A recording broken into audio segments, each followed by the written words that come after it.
Hey, hello everybody! Eu sou o Adir Ferreira e hoje, 17 de março, é dia de São Patrício, St. Patrick's Day. E nós vamos ler um texto em inglês bem devagarzinho com a tradução do lado, um formato de vídeo novo que eu espero que você goste. E eu só tenho um recadinho hoje. Se você quiser receber todas as atualizações aqui do YouTube, do blog, Reels do Instagram, nós temos duas formas. Nós temos o grupo do WhatsApp. Atenção, esse grupo é fechado, lá ninguém fica mandando bom dia, sua tia não manda bom dia lá, tá? E se você não quiser a sua timeline poluída com aquele monte de mensagens, você também tem a opção do canal no Telegram. Os dois links estão na descrição do vídeo. Vamos começar? On March 17th, people around the world celebrate the Irish holiday of St. Patrick's Day. It is a major holiday in Ireland, but the rest of the world has influenced its celebration as much as the Irish themselves. Most Americans think of St. Patrick's Day as a big party centered around drinking alcohol. But its beginnings in Ireland were religious, says Mike Cronin, a professor of Irish history with Boston College of Massachusetts. Ireland is a mostly Roman Catholic country. St. Patrick lived in Ireland more than 2,000 years ago. He is widely considered to have established Christianity in the country.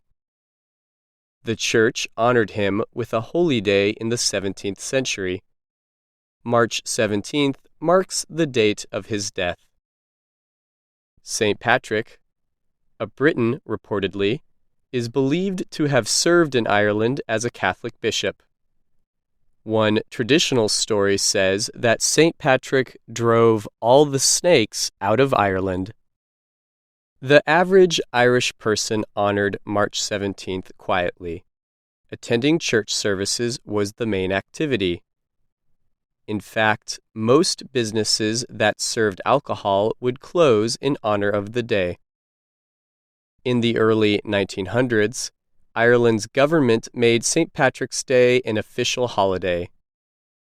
By the 1960s, towns across Ireland started celebrating the holiday with parades and music.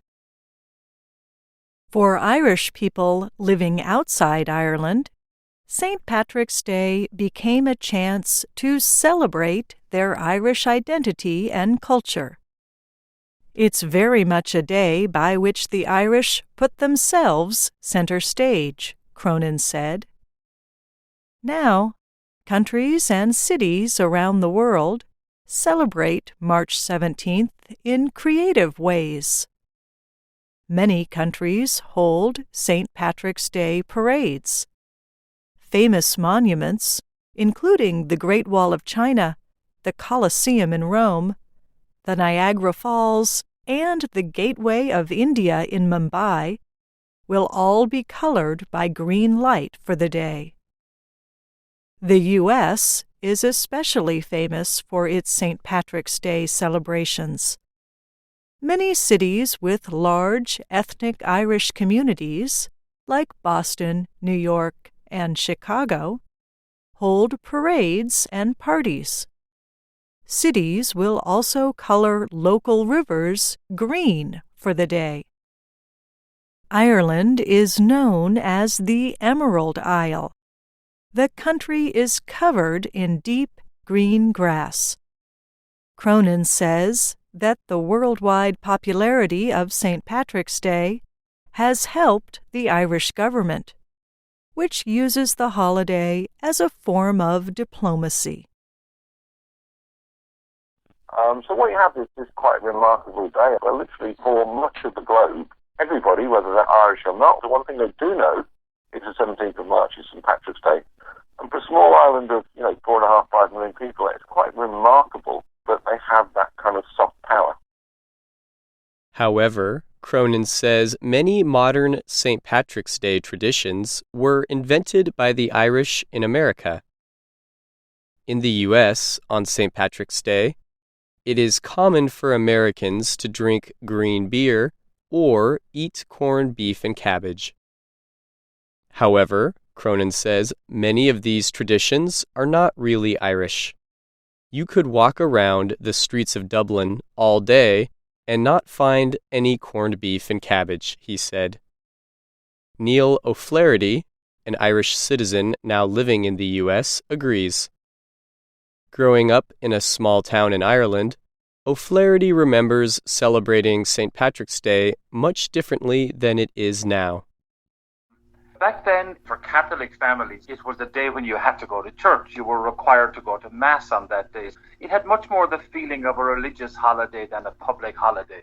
He also remembers everyone wearing small, three-leaf plant pieces, called shamrocks.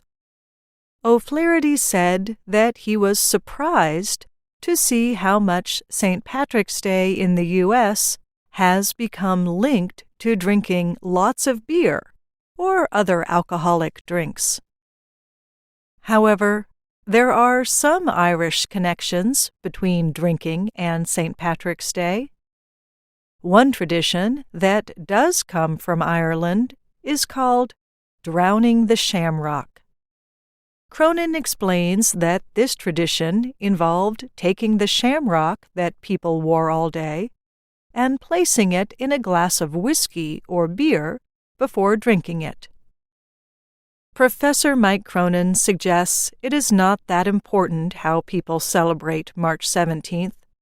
He calls St. Patrick's Day a day for everyone to be Irish.